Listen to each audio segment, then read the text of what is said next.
ప్రజా ఆశీర్వాద సభకి రంగం సిద్ధమైంది. జగిత్యాల జిల్లా కేంద్రంలో భారీ బహిరంగ సభకి ఏర్పాట్లు సిద్ధమయ్యాయి. గులాబీ బాస్ కేసీఆర్ సమక్షంలో మాజీ మంత్రి సీనియర్ నేత జీవన్ రెడ్డి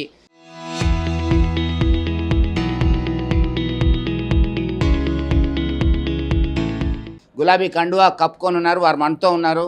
నమస్తే సార్. మొత్తం మీద మీరు గత కొంతకాలం నుంచి పొలిటిక్స్ హీట్ ఎక్కినటువంటి పరిస్థితి ఈరోజు తాజాగా ప్రజా ఆశీర్వాద సభ జగిత్యాల గడ్డ మీదనే జరుగుతుంది. వారం రోజులు అయితే ప్లీనరీ ఉంది. అయినప్పటికీ జీవన్ రెడ్డి గారు అట్లాంటి నేత మా పార్టీకి వస్తున్నారంటే వారికి ఇవ్వాల్సిన గౌరవం ఇవ్వాలి అనేటువంటి కోణంలో చర్చ జరిపి మీ కొరసే ఇక్కడ సభ పెట్టినట్టు తెలుస్తుంది. ఏమంటారు? అంటే సభ నా కొరకు పెట్టిండ్రు అని చెప్పని నేను ఎట్లా అనుకోవాలి, కానీ మొత్తానికి కేసీఆర్ గారి సభ జగిత్యాలలో ఏర్పాటు చేయబడటం, వారు జగిత్యాలలో వారి నేతృత్వంలో వారి నాయకత్వంలో పార్టీలో చేరేటువంటి ఒక అవకాశం నాకు రావటం నేనైతే అదృష్టంగా భావిస్తున్నాను. ఎందుకంటే ప్రస్తుతం ఉన్నటువంటి రాజకీయ పరిస్థితులలో రాష్ట్రానికి వీళ్ళ కేసీఆరే ఒక దిక్సూచిగా భావించాలంటున్నాను. తెలంగాణ రాష్ట్ర ఏర్పాటు ఉద్యమ నేత, అంటే రాష్ట్ర నిర్మాణమే తన లక్ష్యంగా ఎంచుకొని ఏదైతుందో 2 పర్యాయాలు ముఖ్యమంత్రిగా ప్రభుత్వం ఏదైతుందో అంటే మొత్తం దేశంలోనే కాదు అంతర్జాతీయ స్థాయిలో చర్చించబడే విధంగా పాలన ఇవ్వగలిగింది. సరే, కాంగ్రెస్ పార్టీ మరింత మెరుగైన పాలన ఇస్తాం అనేటువంటి ఒక ఆశల పల్లకిలో ఊరిగింపు చేయడంతో ప్రజలు కొంత మార్పు కోరటం, కాంగ్రెస్ పార్టీకి అవకాశం రావటం, రేవంత్ రెడ్డి గారికి ముఖ్యమంత్రిగా అవకాశం కల్పించబడటం. కానీ ఏమైపోయింది, ఈ 2 సంవత్సరాల కాలంలో అంటే ఏ మార్పు కోరిండ్రో, అంటే వాస్తవంగా రాష్ట్రంలో మార్పుతో ఏ మేలైతే ఒనుగూరుతుందని చెప్పని భావించిండ్రో ఆ మేలు ఒనుగూరబడలేకపోవడమే కాకుండా అసలు ఒక విధంగా తిరోగమన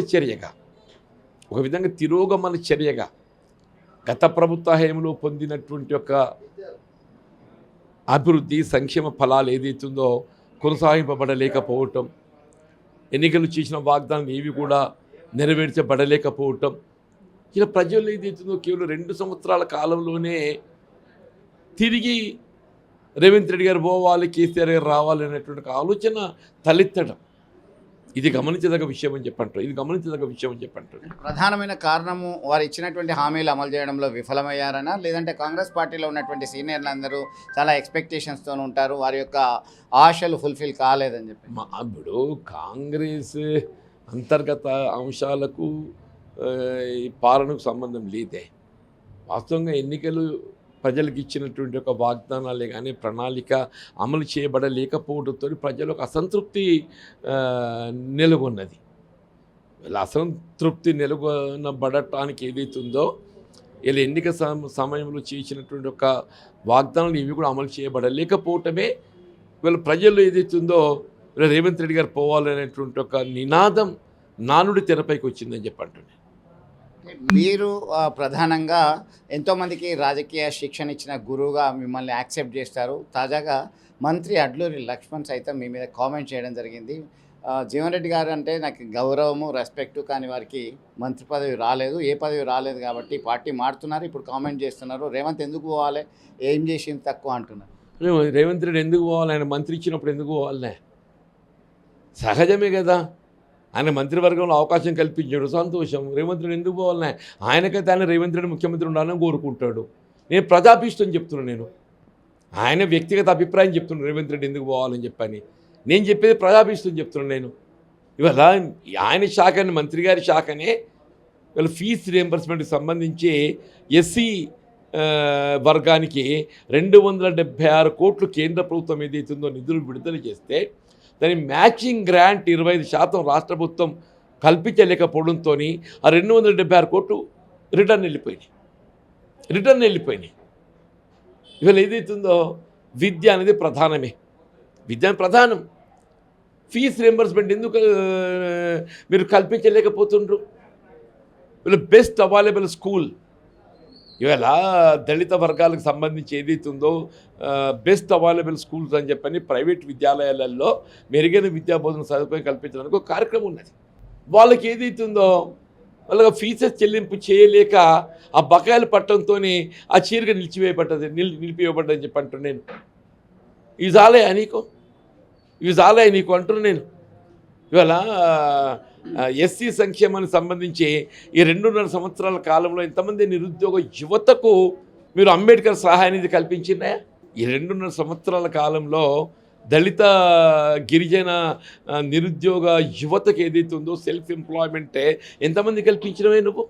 ఇక్కడ మీరు జాయిన్ అవుతున్నటువంటి ప్రజా ఆశీర్వాద సభ ఒక వైపు already preplanned and announced before only, but సడన్గా పెట్టుకున్నారా మేడిగడ్డ సందర్శన, అక్కడ సభ అని ముఖ్యమంత్రి Revanth Reddy Kaleshwaram lift irrigation project పునరుద్ధరణ పేరుతో అటు వెళ్తున్నారు, ఎట్లా చూద్దామంటుంది? ఇప్పుడు ఒకటి మాత్రము వాస్తవం, ఆయన వాస్తవం మేడిగడ్డ పునర్నిర్మాణం ఆవశ్యకత ఉన్నది. ఆయన సంవత్సర కాలంకి వెళ్ళి దాన్ని నిర్లక్ష్యం చేసిండు. ఇవాళ NDSA report, national dam safety authority report వచ్చి సంవత్సర కాలం గడుస్తుంది. సంవత్సర కాలం దాన్ని కోల్డ్ స్టోరేజ్లో పెట్టిండు. ఇలా కేసీఆర్ గారి సభ జగిత్యాలో సమావేశం ఇవాళ 20 నాడు చేయబోతుండంటే మీరు న్యాచురల్గా ఏదైతుందో సమస్యల మీద మాట్లాడతాడు కదా. ఇవాళ ఈ సంవత్సరం కరువు వచ్చే అవకాశం ఉన్నదే. మరి కరువు వస్తే ఎవరిని నిలదీస్తారు? రేవంత్ రెడ్డి నిలదీస్తారు. కరువు వస్తే ఎవరిని నిలదీస్తారు? రేవంత్ రెడ్డిని నిలదీస్తారు. ఇవాళ ఏదైతే ఉందో నిద్ర లేచినట్టు నటిస్తున్నాడు. ఇప్పుడు ఆయన రాబోయే డిసెంబర్ వరకు ఏదైతుందో సాయిల్ టెస్టింగ్ కూడా కాదు. వాళ్ళు చెప్పే ప్రణాళిక ప్రకారంగా డిసెంబర్ వరకు సాయిల్ టెస్టింగ్ కూడా కాదు. ఇక మిగిలింది 2 సీజన్స్ ఉన్నాయి. ఒక సమ్మర్ పోతే ఇంకో సమ్మర్ని ఎన్నికలు వస్తాయి. రేపు కరువు వస్తే రైతాంగం పరిస్థితి ఏం కావాలని ఆయన అంటున్నాను నేను. ఆయన వైఫల్యానికి నిదర్శనం అద్దం పడుతుంది అంటున్నాను. నువ్వు తుమ్మడి ఏటి వద్ద బ్యారేజ్ నిర్మాణం చేస్తా అన్నావు, దాని కార్యరూపం కనీసం డిజైన్స్ కూడా రూపొందించలేదు. మేడిగడ్డ పునర్నిర్మాణం ఎంతవరకు ఏదైతుందో కేసీఆర్ గారిని దోషిగా నిలబెట్టే అటువంటి ఒక కుట్రపూరితమైన ఒక ఆలోచన తప్ప దాన్ని పునర్నిర్మాణం చేయాలి, అది ప్రజల సొత్తు ప్రభుత్వ ఆస్తి అనేటువంటి ఆలోచన కలిగి ఉండాలి. అది ప్రజల సొత్తు ప్రభుత్వ ఆస్తి అనేటువంటి ఒక ఆలోచన కలిగి ఉండాలి. ఇలా మేడిగడ్డ బ్యారేజ్ కన్స్ట్రక్షన్ కాస్ట్ మొత్తం 4,000 కోట్లయా. అది పునర్నిర్మాణం చేయాలంటే 300-400 కోట్లు అవుతుంది. 500 కోట్లు అవుతుంది చెప్పంటు నేను. 400-500 కోట్ల కోసము ఇక అన్నారం సింధులు ఇంకో 400 కోట్లు, 1000 కోట్ల కోసం దాన్ని ఆపేస్తాడా? 1,00,000 కోట్ల ప్రాజెక్ట్ అని చెప్పి మనమే చెప్తున్నాం. కాళేశ్వరం మొత్తం ప్రాజెక్ట్ నిర్మాణ వ్యయం ఏదైతుందో 1,00,000 కోట్లని మనమే చెప్తున్నాం. ఎంతైంది పక్కన పెట్టి 70 కోట్ల 80 కోట్ల. 1000 కోట్లు పెడితే అది మళ్ళీ వినియోగంలోకి వస్తుంది. ఆ 1000 కోట్లు పెట్టలేక నువ్వు 1,00,000 కోట్ల నిర్మిత ప్రాజెక్టు ఇవ్వడం పక్క పెడతాడా? ఇంతకంటే అజ్ఞానం ఇవ్వడం ఉంటాడా అంటున్నాను నేను. మీరు కేసీఆర్ గారితో లంచ్ మీట్ అయ్యారు. మీరు మొదటిసారి అంటే బీఆర్ఎస్లో చేరుతామని నిర్ణయించుకున్న తర్వాత మీతో ఏం మాట్లాడారు? సుదీర్ఘంగా ఇద్దరు ముఖ్య నేతలు చర్చించుకున్నారు. మీ పాత సహచరుడు బీఆర్ఎస్ నేత కేసీఆర్ ఏం చెప్పారు? రాష్ట్రంలో నెలకొన్నటువంటి ఒక రాజకీయ పరిణామాలపై చర్చ కొనసాగిందే. అలా వాస్తవంగా చెప్పంటున్నా ఎవరే కానీ ఏదైతుందో తెలంగాణ రాష్ట్ర ఏర్పాటు ఉద్యమ సమయంకి వెళ్ళి ఇవాళటి వరకు ఏదైతుందో వీళ్ళ గత ప్రభుత్వం మార్పు కోరిండ్రు. ఇవాళ ఏమైంది 2 ఏళ్ళల్లా? ఇవాళ ఎందుకు ఈ సమస్యలు పేర్కొని పోతున్నాయి? రేవంత్ రెడ్డి గారి ఆలోచన విధానం ఏ విధంగా ప్రజా వ్యతిరేక పాలన కొనసాగుతుంది? ఇవన్నీ చర్చకు వచ్చినాయి. ఇవాళ మళ్ళీ ఏదైతుందో ఇవాళ ప్రజాహిత కార్యక్రమాలు చేపట్టడానికి ఇలా కలిసి ప్రయాణం చేయాలి. నేను నిజంగా కూడా చెప్పంటున్నా, కేసీఆర్ గారు అనే ఒక గొప్ప మనసు అని చెప్పంటున్నాను నేను. ఇవాళ రాజకీయంగా భిన్నాభిప్రాయాలు కలిగి ఉన్నప్పటికీ కూడా రాష్ట్రంలో నెలకొన్న పరిస్థితులు, నేను ఎదుర్కొంటున్నటువంటి ఒక మానసిక ఒత్తిళ్ళు ఇవన్నీ చెప్పంటున్నాను నేను. నన్ను కలిసి ప్రయాణం చేద్దామని చెప్పని బీఆర్ఎస్లోకి ఆహ్వానించడము ఇలా I very much thankful to. ఈరోజు జరగబోయే సభలో ఎంతమంది హాజరవుతారని అంచనా వేస్తున్నారు? ఇప్పటికే ఒక బృహత్తరమైనటువంటి ప్లాన్తో ముందుకెళ్లారు. దాదాపు 1 ఇయర్ గ్యాప్ తర్వాత కేసీఆర్ రాబోతున్నారు. ఏం మాట్లాడుతున్నారు ఏంటి అనేది ఆసక్తికరమైన చర్చ, ఉత్కంఠగా ఎదురు చూస్తున్నటువంటి పరిస్థితి. దాదాపు 2 లక్షల వరకు ఉండొచ్చునే. సభాస్థలి 50,000 పై ఉంటుంది సభాస్థలి. అంతకంటే 4 గంటలు ఏదైతుందో మొత్తం రోడ్లపై కూడళ్లపై నిలిచిపోతారు. ఇలా మొత్తం సభికులందరూ కూడా లోపలికి వచ్చే అవకాశం లేదు. అందుకే మొత్తం రోడ్లపై కూడళ్లపై ఎల్ఈడీలు ఏర్పాటు చేశారు, స్క్రీన్స్ ఏర్పాటు చేశారు. ఇప్పుడు ఎక్కడ కానీ ఇవాళ ప్రజానీకానికి అభిమానులకు కేసీఆర్ అభిమానులకు ఏదైతుందో సభాస్థలి అనేది అణువుగా ఉండాలి. ఇట్ మస్ట్ బి రీచబుల్ కాబట్టి ఈ సభాస్థలిని ఎంచుకున్నామే. ఆ లోపల ఒక 50,000 పైబడి మనకు ఈజీగా అకామిడేట్ అవుతారు. అంతకంటే 4 గంటలు రోడ్లపై నిలుస్తారు. 2 లక్షల వరకు ఉంటుందని చెప్పని ఇవాళ అంచనా. ఒకటి చెప్పండి, స్థానిక ఎమ్మెల్యే కొద్దిసేపటి క్రితమే మాట్లాడడం జరిగింది. పదే పదే మీకు అంటే చాలా రెస్పెక్ట్ ఇచ్చాను, మీతో పాటు కలిసి నడదామని అనుకున్నాను, అయితే వారిని ఎప్పుడు ఇబ్బందికి గురి చేయలేదు, వారు నన్ను అనేక సార్లు అన్నప్పటికీ తెలంగాణ ఉద్యమకారులకి జీవన్ రెడ్డి గారు బీఆర్ఎస్ రావడం అనేది ఇష్టం లేదు, అందుకే హరీష్ రావు ఢిల్లీకి వెళ్తున్నారని చెప్పి చెప్తున్నారు. అంటే మీ దగ్గర సమాచారం ఉందంటే సోషల్ మీడియాలో వస్తున్నది అంటే. ఇప్పుడు ఆయన నాతో కలిసి ప్రయాణం చేయడానికి నాకు అది ఆశ్చర్యం కలుగుతుంది. నువ్వెవరు, నీ పార్టీ ఏంటి, ఏ పార్టీకి ఎంపికైనావు నువ్వు, ఇవాళ ఏదైతుందో నాతో కలిసి ప్రయాణం చేయాలని భావించేటటువంటి వాడివి మన మున్సిపల్ ఎన్నికల్లో కాంగ్రెస్ పార్టీ అభ్యర్థులకు లభించాల్సిన అవకాశాలు ఏదైతుందో కనీసం కాంగ్రెస్ పార్టీ సభ్యత లేనోళ్ళను నువ్వు అడ్డు తెచ్చి నిలిపినావు నాయన. ఇదేనా నీ కలిసి ప్రయాణం చేద్దామని ఆలోచన? నువ్వు కలిసి ప్రయాణం చేద్దామని చెప్పి చెయ్యు నాయన. ఎవరితో ప్రభుత్వంతో కలిసి నేను ప్రతిపక్షంలో ఏదైతుందో కేసీఆర్ గారు ముఖ్యమంత్రి అయినాడు ఏదైతుందో నిర్మాణాత్మకంగా జగిత్యాల అభివృద్ధి కొరకు పాటుపడ్డా.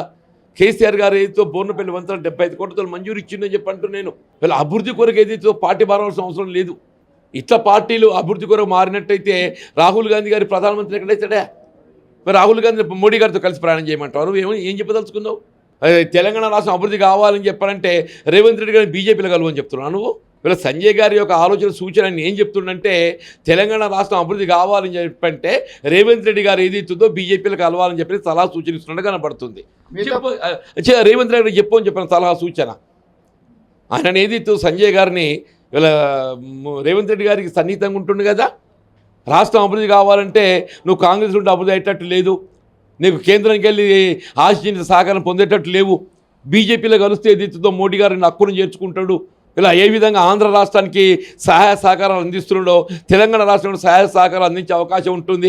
Better you join to BJP అని చెప్పని రేవంత్ రెడ్డి గారు సలహా ఇయ్యు అని చెప్పే మాట గట్లుందంటూ నేను.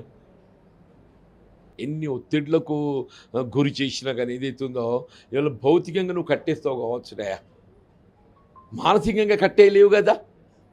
భౌతికంగా కట్టేస్తావు కావచ్చు, మానసికంగా కట్టేవు కదా. ఇవాళ నువ్వు నిజంగానే వాళ్ళ మేలు కోరేవాడివి అయితే వాళ్ళకి వచ్చే బిల్లులు ఇప్పేవా అంటూ నేను. ఇవాళ నిజంగా నువ్వు గ్రామ పంచాయతీల అభివృద్ధి కాంక్షించేవాడివి అయినట్టయితే వాళ్ళు ఇప్పుడు 15th ఫైనాన్స్ మీనగా ఏ విధమైన నిధులు అందుబాటులో లేవు. వాళ్ళకు శానిటేషన్ వర్కర్స్ కల్పించేట వేతపత్యాలు రాష్ట్ర ప్రభుత్వంకి ఇప్పియు. నువ్వు నిజంగానే గ్రామ పంచాయతీల మేలు కోరేవాడివి అయినట్టయితే, సర్పంచుల హితువు కోరేవాడివి అయినట్టయితే, నీకు ముఖ్యమంత్రి గారితో సాన్నిహిత్యాన్ని దృష్ట్యా వినియోగించుకొని ఏదైతుందో మొత్తం గ్రామ పంచాయతీలో పనిచేసేటువంటి శానిటేషన్ వర్కర్లకు అందరికీ వేతపత్యాలు ప్రభుత్వంగా ఇప్పించినట్టయితే ఇప్పుడు గ్రామ పంచాయతీలకు వచ్చే 15th ఫైనాన్స్ నిధులు ఏదైతుందో సర్పంచాస్ పాలక మండలి ఏదైతుందో వాళ్ళు ఇతరత్ర గ్రామ అభివృద్ధి కొరకు వినియోగించుకునే అవకాశాలు లభిస్తుంది. మా మిత్రుడు ఎమ్మెల్యే గారికి నా యొక్క సలహా సూచన స్వీకరించాలని కోరుతున్నాను. మీ సభ తర్వాత రాష్ట్ర వ్యాప్తంగా ఒక మార్పుకి నాంది అని అనుకోవచ్చా? రాష్ట్ర రాజకీయాల్లో ఎలాంటి మార్పులు ఉండబోతున్నాయి ఈరోజు జరిగిన సభ తర్వాత? అంటే వాస్తవంగా మార్పు ఆల్రెడీ ఆరంభమైంది. ఇప్పుడు 2 సంవత్సరాలు గడిచింది. ఏదైనా కానీ ఏదైతుందో వాళ్ళ అన్నం ఉడికిందా లేదా చూడటానికి ఒక మెతుకు ముట్టి చూస్తే తెలుస్తుంది. రేవంత్ రెడ్డి గారి ఒక పాలన కూడా గట్లే ఉన్నది. అని ఎన్నికలు చేసిన ప్రణాళిక వాగ్దానాలు ఒకవైపు ఉంటే అవన్నీ పక్కన పెట్టి హైడ్రా అని చెప్పని హైదరాబాద్ మీద పడ్డా. హైడ్రాని ఆయనకు ఆర్థికంగా ఏది లబ్ధి ఉన్న కూరిస్తే దాన్ని పట్టుకుంటాడు. మూసి సుందరీకరణ నువ్వు ప్రక్షాళన చేయని ఆయన సంతోషపడతాం. మూసి ప్రక్షాళనకి ఎవరు భిన్నంగా లేరు. దానికి కావాల్సింది ఏంటి? సీవరేజ్ ట్రీట్మెంట్ ప్లాంట్స్ ఏర్పాటు చేయాలి. అది కూడా సుందరీకరణ చెప్పని ఏదైతుందో మొత్తము నిరుపేద వర్గాల ఇండ్లని తొలగించేసి ఆ భూ ఆక్రమణ చేసి ప్రభుత్వ పరంగా ఏదైతుందో మేము దాన్ని ఏదో పార్కులు ఏర్పాటు చేస్తామంటే ఏమన్నట్టే. వీళ్ళు మూసి ప్రక్షాళనకు పార్కులకి ఏం సంబంధం? మూసి ప్రక్షాళనకి ఏదైతే పార్కులకి ఏం సంబంధం? నువ్వు సీవరేజ్ ట్రీట్మెంట్ ప్లాంట్ ఏంటో అందులో ఏదైతే మురుగునీరు చేరకుండా చర్యలు చేపట్టు, కెమికల్ అఫ్లుయెంట్స్ కలవకుండా చర్యలు చేపట్టు. అది లేక ఏదైతే ఉందో మొత్తం నీ రియల్ ఎస్టేట్ వ్యాపారాలు ఎట్లా వృద్ధి చెందాలని తప్ప ఇంకొద్ది ఆశ లేదు. ఫైనల్గా మీ అభిమానులకి, మీతో నడిచినటువంటి కార్యకర్తలకి మీరు ఇచ్చే పిలిపేంటి? నా సుదీర్ఘ ప్రజా జీవితంలో నేను ఈ స్థాయికి ఎదగడానికి తోడ్పడ్డది నా మిత్రులు, సహచరులు, శ్రేయోభిలాషులు అంటూ నేను ఎవరికైనా కానీ రాజకీయంగా ఎదుగుదలకు తోడ్పడేది శ్రేయోభిలాషులు, మిత్రులు, సహచరులు, కార్యకర్తలు.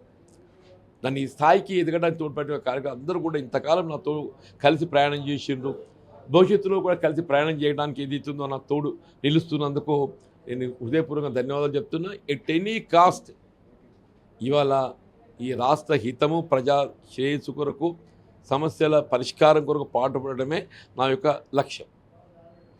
మొత్తం మీద ఆ సుదీర్ఘ రాజకీయ అనుభవం ఉండి ప్రజలతోనే మమేకమైనటువంటి జీవన్ రెడ్డి లాంటి వ్యక్తి పార్టీ మారుతున్నారంటేనే పెద్ద యొక్క చర్చ జరిగింది. దీనిలో సెల్ఫ్ రెస్పెక్ట్ అని మొదటి నుంచి చెప్తూనే ఉన్నారు. ఖచ్చితంగా మార్పు మొదలైంది. కేసీఆర్తో పాటు కలిసి నడవడం చాలా హ్యాపీగా ఫీల్ అవుతున్నటువంటి పరిస్థితి. సభ సక్సెస్ అయిన తర్వాత రేపటి నుంచి ఒక డిఫరెంట్ పాలిటిక్స్ అనేది తెలంగాణ రాష్ట్రంలో చూడడానికి సిద్ధంగా ఉండాల్సిన పరిస్థితి ఉందా అంటే అవుననే సమాధానం వస్తుంది. విడుదల సుమన్తో కలిసి చంద్రశేఖర్, RTV, జగిత్యాల నుంచి.